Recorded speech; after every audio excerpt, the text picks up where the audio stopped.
Sir ಈಗ pressure cooker ಅಲ್ಲಿ ಅನ್ನ ಮಾಡೋದು ಒಳ್ಳೇದಲ್ಲ ಅಂತ ನೀವು ಹೇಳಿದ್ದೀರಾ ಹಿಂದಿನ ಎಪಿಸೋಡ್ ಅಲ್ಲಿ. ಹಾಗಾಗಿ ಈಗ ಬಹಳ ಜನರ ಪ್ರಶ್ನೆ ಏನು ಅಂತಂದ್ರೆ, ನಾವು ಯಾವ ಪಾತ್ರೆಯಲ್ಲಿ ಅಡುಗೆ ಅಂದ್ರೆ ಯಾವ ಪಾತ್ರೆಯಲ್ಲಿ ನಾವು ಅನ್ನವನ್ನ ಬೇಯಿಸ್ಬೇಕು, ಯಾವ ರೀತಿ ಅದನ್ನ ಮಾಡ್ಬೇಕು, ವಿಧಾನ ಹೇಗಿರ್ಬೇಕು ಅಂತ ಕೇಳ್ತಾ ಇದ್ದಾರೆ. ಒಂದು ಬುಟ್ಟಿ ತಗೊಳ್ರಿ, ಬಿದಿರು ಬುಟ್ಟಿ. ನೀವು ನೆನೆಸಿದ್ದ ಧಾನ್ಯವನ್ನು ಬಿದಿರು ಬುಟ್ಟೆಯಲ್ಲಿ ಹಾಕಿ ಆ ನೀರು ಸಮೇತ ಹಿಂದೆ ಮಡಿಕೆಯಲ್ಲಿ ಹೋಗುತ್ತೆ.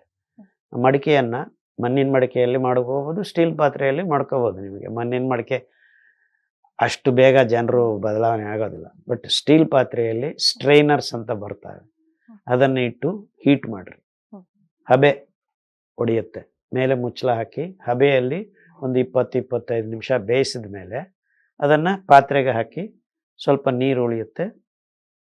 ಸಣ್ಣ ಉರಿಯಲ್ಲಿ ಸಿಮ್ ಅಂತ ಏನು ಹೇಳ್ತೀರ, ಒಂದು 10-15 ನಿಮಿಷ ಬೇಯಿಸಿದ್ರೆ ಅನ್ನ ಅದ್ಭುತವಾಗಿ ತಯಾರಾಗುತ್ತೆ.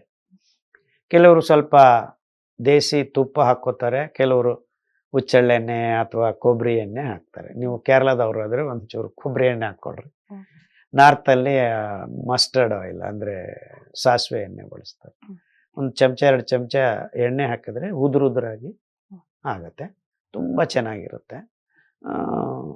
ಈಗ ಎಲ್ಲರೂ ಇನ್ಸ್ಟಂಟ್ ಕುಕ್ಕರಲ್ಲಿ ಹಾಕಿದ್ರೆ ಅದೇ ಆಗುತ್ತೆ ಅಂದ್ಕೊಂಡಿದ್ದಾರೆ. ಬಟ್ ಕುಕ್ಕರಲ್ಲಿ ಮಾಡಬೇಕಂದ್ರೂ 30-40 ನಿಮಿಷ ಹಾಗೇ ಆಗುತ್ತೆ. ಸೊ ಸ್ವಲ್ಪ ಗಮನ ಇಟ್ಟು ಮನಸ್ಸು ಮಾಡಿ ಈ ಥರ ಮಾಡ್ಕೊಳ್ರಿ. ಪೌಷ್ಟಿಕಾಂಶಗಳು ಹಂಗೆ ಉಳಿತವೆ, ಯಾವ ತೊಂದರೆನೂ ಇರೋದಿಲ್ಲ. ಯಾಕಂದರೆ ನೀವು ಸ್ಟೀಮ್ ಮಾಡೋದ್ರಿಂದ ಹೀಟ್ ಜಾಸ್ತಿ ಆಗುತ್ತೆ, ಪ್ರೆಷರ್ ಬಿಲ್ಡಪ್ ಆಗೋಲ್ಲ. ನೀವು ಕುಕ್ಕರ್ಗೆ ಅದು ವೆಯ್ಟ್ ಹಾಕ್ಬಿಟ್ರೆ ಪ್ರೆಷರ್ ಬಿಲ್ಡಪ್ ಆಗುತ್ತೆ. ಈ ಸ್ಟ್ರೈನರಲ್ಲಿ ಓಪನ್ ಆಗಿ ಇಡ್ಲಿ ಮಾಡ್ತಿರಲ್ಲ, ಆ ಥರ ಸ್ಟೀಮ್ ಮಾಡ್ಕೊ.